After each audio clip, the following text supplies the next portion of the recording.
Welcome to another episode of Storytime with Mojave. And Mojave's a little upset because it's cloudy out and because of Hurricane Eta or whatever the hell we're on now.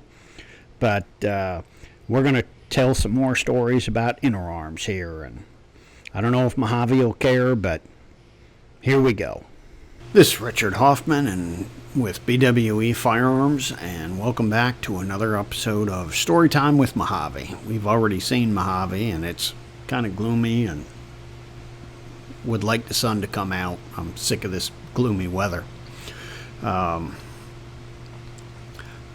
going to continue on with some stories from when I was at interarms, and actually some of these stories today are going to be when my wife was at interarms.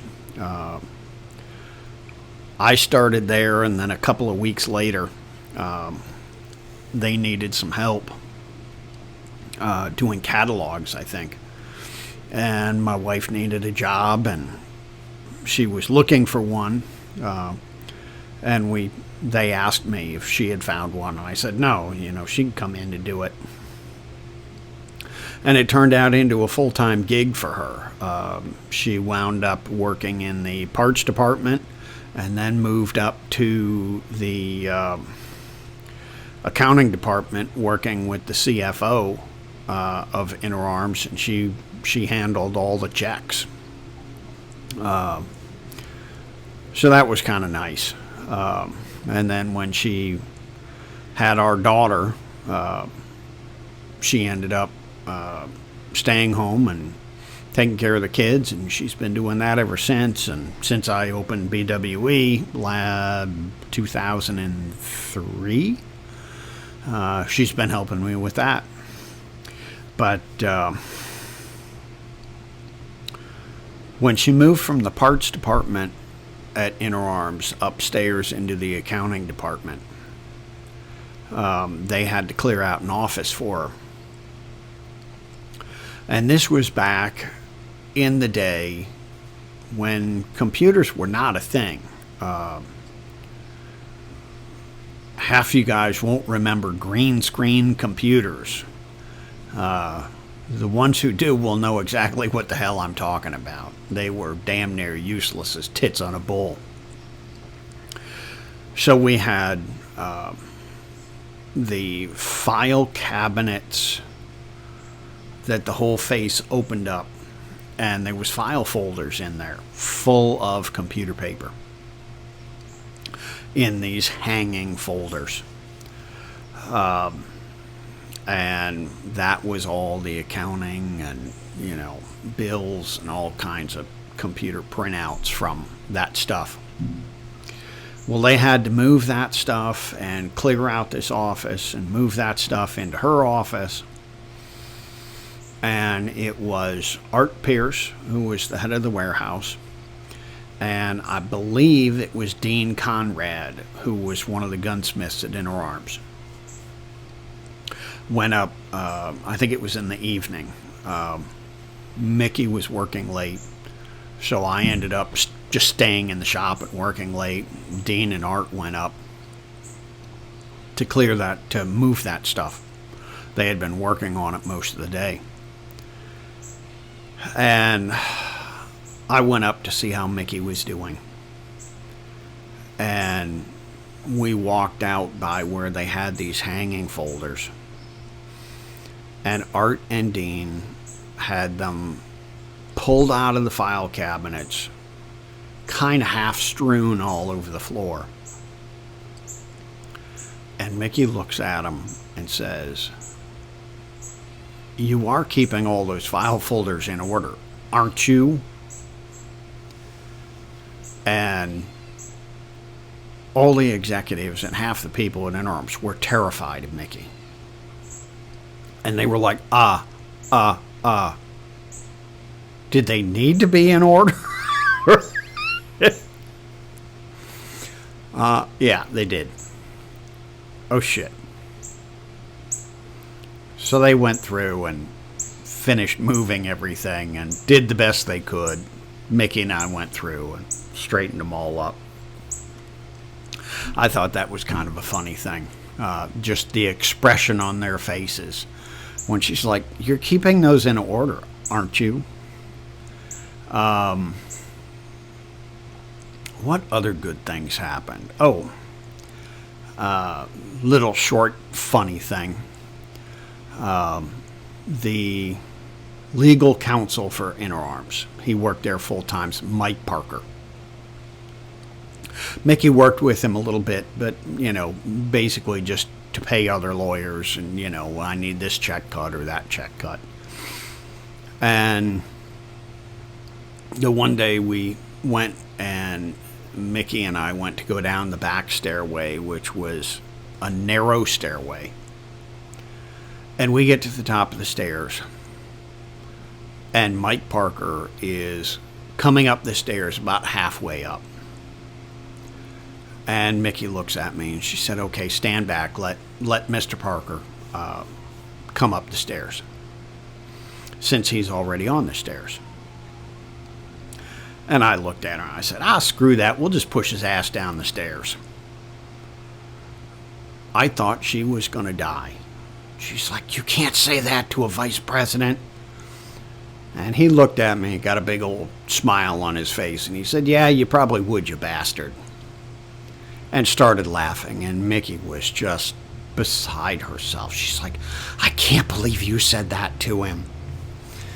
And that was kind of funny. That was just a little funny thing. What else happened with Mickey there?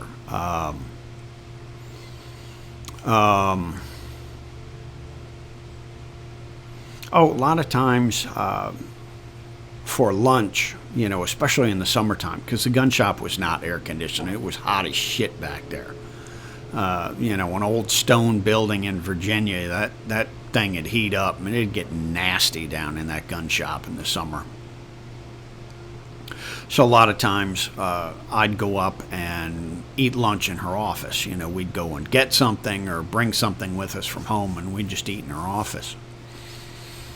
And on more than one occasion, one of the executives would come in, one of the VPs, or we had the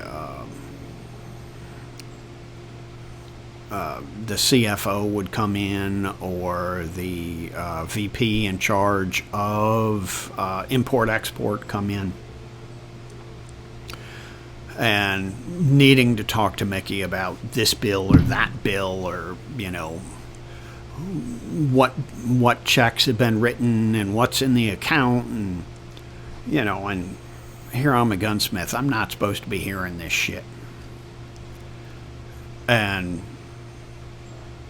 I'd go to get up and, no, Richard, we trust you. You'll keep your mouth shut. And so I heard a lot of stuff at interarms that I should not have heard. And because Mickey wrote the checks, she was privy to a lot of information that nobody should have had. And they'd talk freely in front of me, I kept my mouth shut, but, and there was a couple of times when rumors would start down in the gun shop. Trying to think of what that big one was. I think it was, we're closing, we're going bankrupt, we're being sued out of existence or something. And I'd go down into the gun shop, and all the gunsmiths and the guys down from the warehouse are talking about this. And oh my God, what are we going to do? Blah, blah, blah. And it's like, no, that's not happening. And I couldn't say anything because I shouldn't have known. But a couple of times I had to, no, that's not what's going on. Well, what's going on? I can't say what's going on, but trust me, that's not what's going on. And every once in a while, I'd have to go up to the VPs or art peers, or get art peers and the VPs together, or the president together, and say, okay, here's the rumors in the gun shop. I know it's not true because of Mickey. You guys need to say something. I've said all I can say out there. I've told them it's not, they're getting paid. It's not, they're not getting paid.